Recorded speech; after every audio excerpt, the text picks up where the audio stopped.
taking that 8-ounce glass of water and pouring that into the ocean. So let's be real. We don't have a clue. We don't have a clue. Folks think they know God. They don't have a clue. So, what I want us to begin to realize is that what we know is insignificant compared to all there is to know. And if we could put our egos aside for 1 minute, we would realize that despite all the technology, the iPods and computers and all of this stuff, we're still primitive beings. And specifically, what we know today pales in comparison to what was known in ancient times.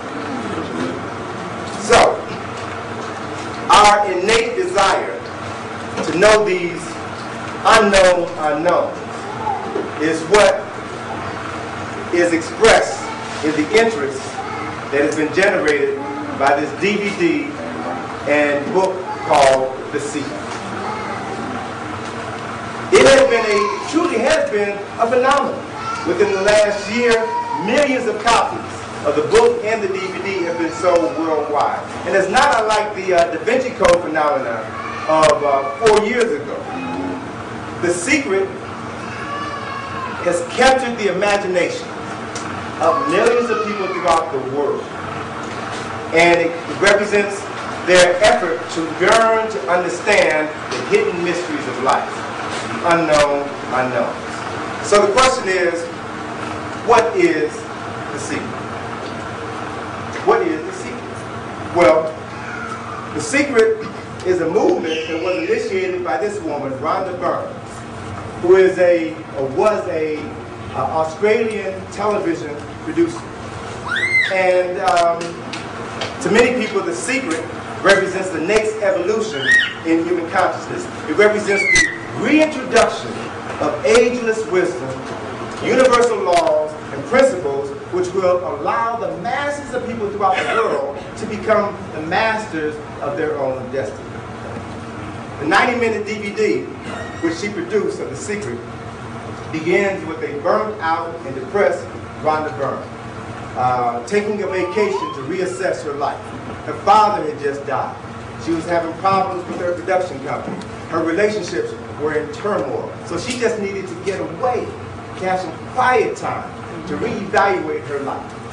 And as she was unpacking her suitcase, she found a book which her daughter had placed inside of her suitcase.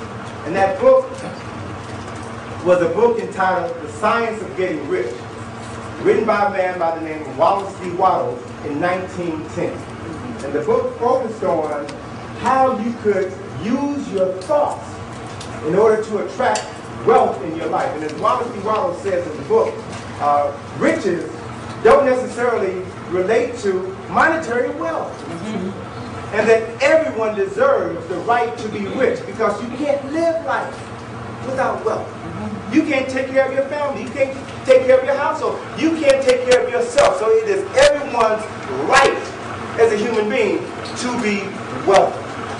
And the key to wealth is here in your mind. So Ms. Burns read this book, and the book inspired her to the extent to which she was able to now see and understand things that were beyond her comprehension. And she realized that she could use her thoughts to attract more prosperity in her life. So inspired by this new perspective, Ms. Burns did some research. And her research indicated that this document, called the Emerald Tablet, was the source of the secret. And the Emerald Tablet was said to have been written by an Egyptian by the name of Hermes Trismegistus, around 3000 BCE. This was the source of the secret. And so it is said that this tablet, the Emerald Tablet, contained the knowledge of the universe. Okay? So Ms. Burns then traveled to the United States, and she interviewed 25 people who she said were living in the United States of America and were actively using this information in their lives. and she interviewed them for this documentary. Now, as a result of this documentary, the DVD, it has become the largest grossing DVD of its kind in history. Millions were sold. Initially, it was viewed over the internet, and then people began to purchase the DVD. And that is what spearheaded this phenomenon. So the essence of the DVD and these teachers was brought to national attention when many of the teachers were interviewed in magazines, newspapers, and then began to be interviewed on cable and regular television. But on February the 8th, Oprah Winfrey had several of the teachers and Rhonda Byrne on her show. And during Oprah's conversation with Rhonda Byrne said that she called the DVD The Secret because she wanted to appeal to people's innate desire to want to know the unknown, secret information. It was an incredible marketing ploy, and that's basically what it was. It was marketing. It was a masterfully produced DVD, which was designed to appeal to attention deficit adults. Okay, very easy to internalize, to ingest, and appeal to your basic instinct. But the reaction to the February 8th show on Oprah Winfrey was so overwhelming. Oprah said that she received more emails, more letters, more telephone calls from that one show than any other show she had done. So 8 days later, she did a second show on The Secret. And that show also began to address some of the issues and concerns that people had about this secret knowledge and help to allay people's fears. Specifically,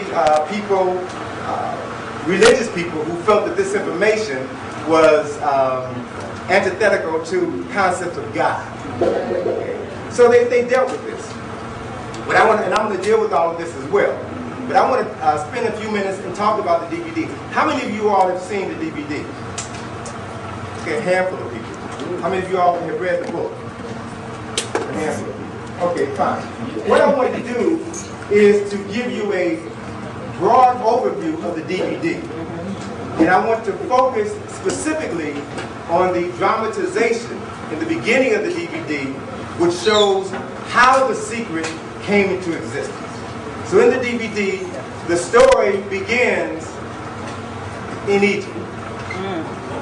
You see a shot of the pyramids at night in the background. And you see hundreds and hundreds of torches. This represents an invading army which is coming into Kemet. Kemet is now being conquered. And so inside one of the temples where the Emerald Tablet had been held for hundreds of years, we find the priests now have decided they must hide the Emerald Tablet. And so we see a scene where a priest within the temple takes a piece of papyrus, places it over the Emerald Tablet, where he makes a rub. He makes a quick copy of the tablet. And you can see him frantically trying to complete this assignment before the invaders come in and steal this precious document. He then finishes the copy, which he handles off to an elder within the temple. The elder then takes that papyrus document and puts it into a sleeve. He then instructs the young man to take the Emerald Tablet outside and bury it in the sand. And then what happens, as they explain, the secret literally went underground. The Emerald Tablet was buried, and the papyrus copy was then spirited, safely spirited out of the country just before Egypt fell to the hands of invaders. The secret was unearthed by members of the Knights Templars in 1070 BCE, when they conquered Jerusalem. Okay? And so